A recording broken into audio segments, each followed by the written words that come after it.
Hello students. In this video, we are going to see few of the MCQs related to electrochemistry.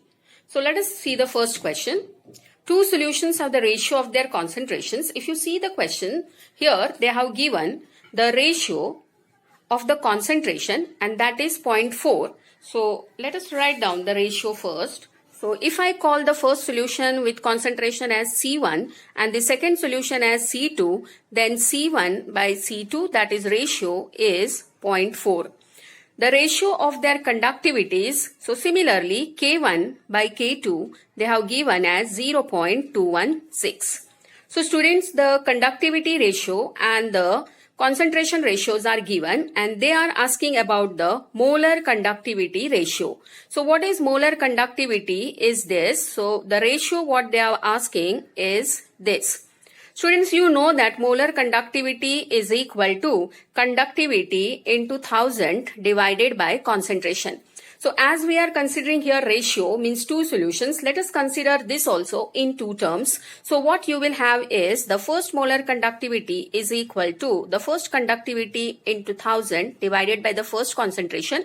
So I will mark this as the first molar conductivity or the molar conductivity of the first solution, and for the second solution it will be this. Now let us put this in the ratio form. So what you will get is K1 into 1000 divided by C1 whole divided by conductivity of the second solution into 1000 by C2. If you do this calculation, you will get into 1000 upon C1 into C2 upon K2 into 1000. So what and this will get cancelled? You have a ratio of K1 by K2 into C2 by C1. Now, if you see K1 by K2 value they have given and that is 0.216. Now, this C2 by C1 I want. Here they have given C1 by C2. So, just reciprocal that. So, it will be 0.4. So, it will be 0.216 upon 0.4. Let us shift on the decimals. So, you will get 216 upon 4 into 10 raised to minus 3 upon 10 raised to minus 1. So, this comes out to be 54 into 10 raised to minus 2 or 0.54 is the answer. So here the answer is first option. Come to the next one on diluting the solution of an electrolyte. Now when a solution of any electrolyte is diluted, the first very important thing is that the degree of dissociation will increase. When the degree of dissociation will increase means the number of ions will also increase. Now students, there are two types of conductivities what you must know. The first is the molar conductivity. Molar conductivity is because of all the ions which are present in 1 molar solution. As I said, the degree of dissociation increases, number of moles or the ions increases. So what will happen to molar conductivity? So molar conductivity will also increase. The second term what is important is conductivity. Now what happens to conductivity? This conductivity we consider in a given specific unit volume. Now students, if suppose initially there were few ions here and if I dilute the solution, as I said degree of dissociation will increase. So what will happen is the ions they will move apart. So the number of ions in this given unit volume will decrease and therefore the conductivity will decrease. So on dilution, what will happen student? Molar conductivity will increase but the conductivity will decrease. So what will be your answer here is third option.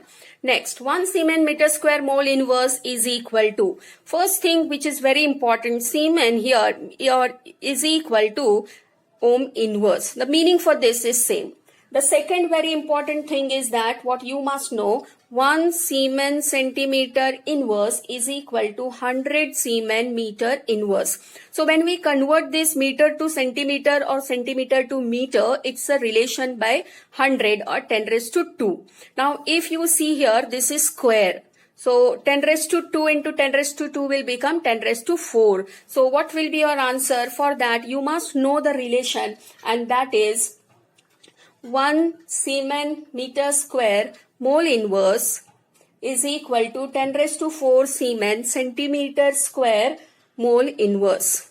Or if you reverse this, that is 1 Siemens centimeter square mole inverse is equal to 10 raised to minus 4 Siemens meter square mole inverse. So if I see the options they are not given in Siemens here, so I can go for ohm inverse. So the answer here is second option. The standard potential of the cell in which the following reaction takes place. Now students, you know that when a cell representation or an equation is given, if you see here H2 is becoming H plus, means here hydrogen is undergoing oxidation. If you see this is oxidation, and copper 2 plus ion is getting reduced here. So this is reduction. So if I see the E standard cell formula, what is E standard cell formula? Let us write down. E standard cell is equal to E standard cathode minus E standard anode. When you write this formula, all the potentials, they are standard reduction potentials. So if you see the question, what they have given is, now if you see hydrogen is undergoing oxidation while copper is undergoing reduction. Copper potential is given and that is 0.34. Now students, you know that E standard for SHE, that is standard hydrogen gas electrode, is arbitrarily taken fixed because it is the primary reference electrode, which is 0. So let us substitute here. If I compare the two potential, this potential is greater, that is copper potential is more as compared to hydrogen electrode potential, and therefore copper will act as cathode. So here the formula I will change. E standard cell is equal to E standard copper minus E standard SHE. So this I will simply substitute the value what is given, 0.34 minus 0. So the answer here is 0.34 volt. This is one of the application of SHE, that the total potential of the electrolytic cell is equal to the potential of the unknown electrode itself, because contribution due to hydrogen gas electrode is 0. So here the answer is second option.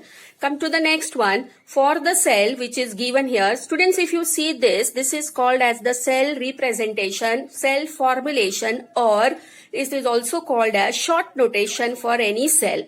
Now when you write this type of short notations, the part which you write to this side, this is called as the anodic side, and this is called as the cathodic side. Means this electrode will act as anode and this will act as cathode. Now student, if you see the concentration which is given here, that is 1 molar and 1 molar. When the concentrations they are same, there is no need to go for Nernst equation. But if you go through the question, they are making some change here, that in one of the compartment the concentration is increased by a factor of 10. Means this concentration they are making it 10 molar. So when the concentrations they are different, we use Nernst equation for the calculation. So let us first write down the Nernst equation. Nernst equation is E cell is equal to E standard cell minus 0.0591 upon N log to the base 10 of, now it will be oxidized state to reduced state. Now students, let us substitute the values here. E cell is equal to E standard cell minus 0.0591 upon, if you see the number of electrons here, how many electrons will be there? So this is a shortcut. You have to find the product here if there are consecutive numbers or the charges. So this value will come to 2. Otherwise, you can write the equation. Pb becomes Pb 2 plus 2 electrons, and silver accepts this electron to become Ag. So before adding the two equations, I must balance it. So I'll multiply this by 2. So what I will get here is Pb plus 2Ag plus gives Pb 2 plus 2Ag. How many electrons are involved here? There are 2 electrons which gets cancelled. So the N value here is 2. So log to the base 10 of, now it will be Pb 2 plus concentration upon Ag plus square, because it is 2Ag. Right students, let us substitute. E cell is equal to E standard cell minus, let us solve this. This will give me 0.0295, again 5, so I am writing it as 6, log to the base 10 of, now this lead concentration they have increased to by a factor of 10. So let us write this as 10 upon, silver concentration is 1 and square of 1 will be 1. So I am not writing, log of 10 is 1 and if I multiply this, it will remain same. Now student, if I say this value E standard cell is suppose X and minus 0.0296. So what will happen to the E cell? E cell value will now decrease by this value because it is getting subtracted from this X E standard cell. Right? So what will be your answer here? It will decrease by 0.0296. So your answer here is fourth option. Let us see the next question.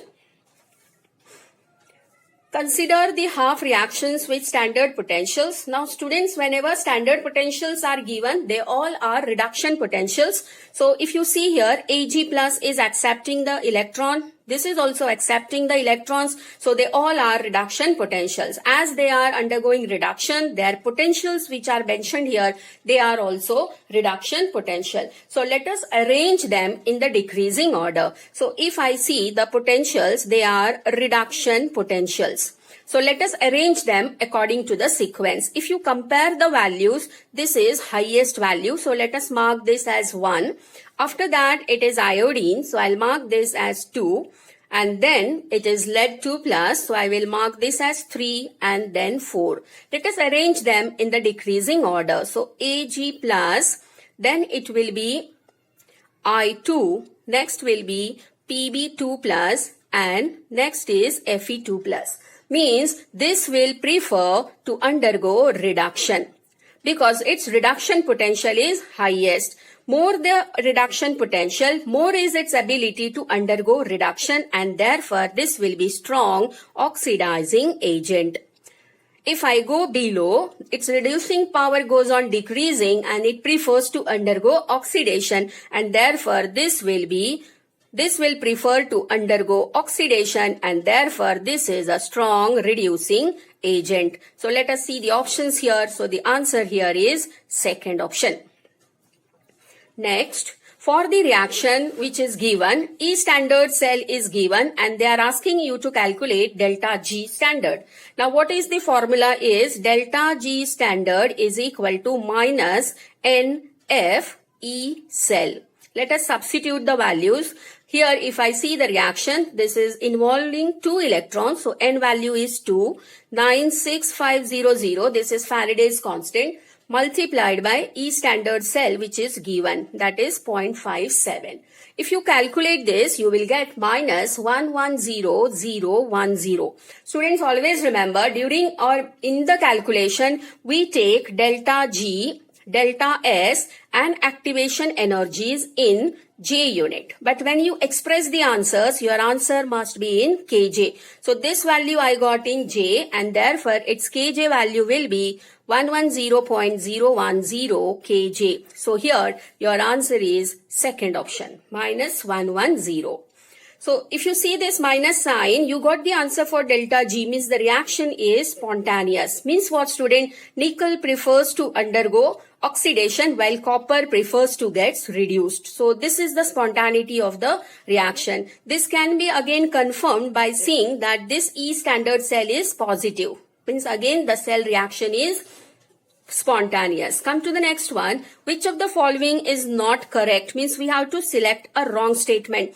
Gibbs energy is an extensive property. So yes, student, because enthalpy change, entropy change, they are extensive properties. They do depend upon the amount of the substance present in the system, and therefore Gibbs energy is also an extensive property. So this is correct. Electrode potential or cell potential is an intensive property. So yes, it is an intensive property. Let us check this. Say for example, I am carrying out a reaction. Zn2 plus 2 electrons gives Zn and its E standard is 0.763 volt. Now students, if I couple this with aluminium, then what will happen? Aluminium 3 plus 3 electrons. Now, you know that before adding the reaction, I have to balance the number of electrons. So, in this case, I must multiply the equation throughout by 3 and this equation by 2. Now, when I am multiplying this by 3, that doesn't mean that I should multiply this also by 3. Because I will multiply this only by 3 and this value will remain as it is because it is an intensive property. It will not depend upon the number or the factor that I will use to multiply in order to balance the electrons. So, electrode potential or cell potential is an intensive property is a correct statement. Electrical work is a negative delta G. All reactions are reduction reactions and therefore when reduction reactions and oxidation reactions takes place in a cell, that is some work is done, electrical work is done, then this electrical work done is a spontaneous reaction. Means cell reactions, they are spontaneous and for every spontaneous reaction you know that delta G is negative. So this is also a correct statement. Now if you read this particular statement, if half cell reactions is multiplied by a numerical factor, then the corresponding E standard value is also multiplied. This is wrong. It should not be multiplied by the same factor because electrode potential is an intensive property. So which statement is not correct, student? Is the fourth one. The oxidation reaction that takes place in lead storage battery during discharging is, students, you know that lead accumulator, or you can call it as the cell accumulator, it works on two principles, that is charging and discharging. Here they are asking you the reaction during discharging of the cell. So during discharging, what happens? You know that in this particular cell, you have lead plates packed with spongy lead which are acting as anode and lead plates packed with PbO2, they are acting as cathode. So what happens at anode? You know the electrolytic solution which is here is H2SO4. Now let us split this H2SO4 first. H2SO4 will give me 4H++ SO4 2-. At anode, as I said, you have lead plates. So Pb will first become Pb2++ 2 electrons.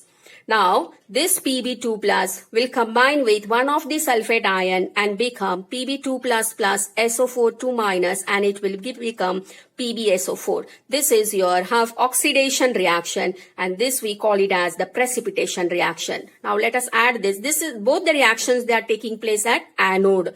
So if I add this and this will get cancelled. Pb plus SO4 2- will give me PbSO4 plus 2 electrons. This is what is actually oxidation reaction which takes place at anode during discharging of the lead accumulator. So what is the answer here is third option. Pb plus SO4 2- gives PbSO4 plus 2 electrons. So here the answer is third option. Let us see the next question. Which of the following expression represents the molar conductivity of aluminium sulfate?